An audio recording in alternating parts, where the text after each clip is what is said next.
여기에 오늘 엔비디아 이야기를 빠뜨릴 수가 없겠죠. 엔비디아가 거의 5% 이상 굉장히 강하게 급락세를 보였습니다.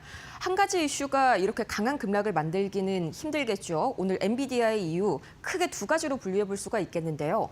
첫 번째는 실적에 대해서 좀 이야기를 해볼 거고요. 다음 꼭지에서는 마이클 버리의 입에서 나온 엔비디아에 대한 우려 이야기를 해보도록 하겠습니다. 가장 먼저 실적 이야기 해볼까요? 엔비디아가 4분기 호실적과 함께 1분기 매출 가이던스를 폭발적으로 제시했지만 주가 반응은 오히려 제한적이었습니다. 숫자상으로 봤을 때 표면적으로는 깜짝 실적이 맞습니다. 하지만 중요한 건 실적 발표 이후 컨퍼런스 콜이었는데요. 시장은 새로운 촉매가 없다고 평가했습니다.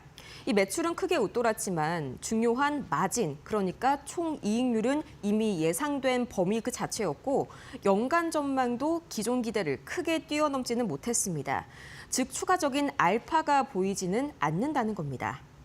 AI 수요는 여전히 강하긴 한데요. 메타와의 대형 계약 그리고 블랙웰과 차세대 루빈칩에 대한 자신감, 60% 이상의 이익 성장률은 분명히 긍정적입니다.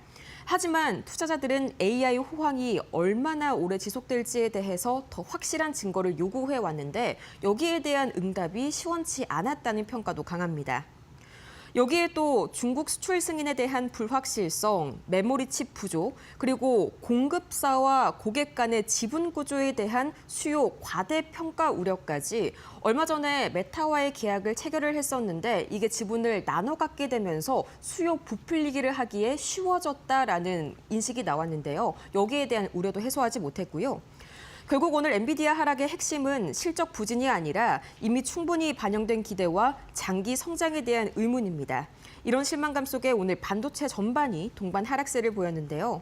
브로드컴은 6%, 마이크론 테크놀로지는 5%, AMD와 인텔은 4% 하락하면서 AI 섹터 전반에 대한 시장의 의구심이 다시 한번 커졌습니다.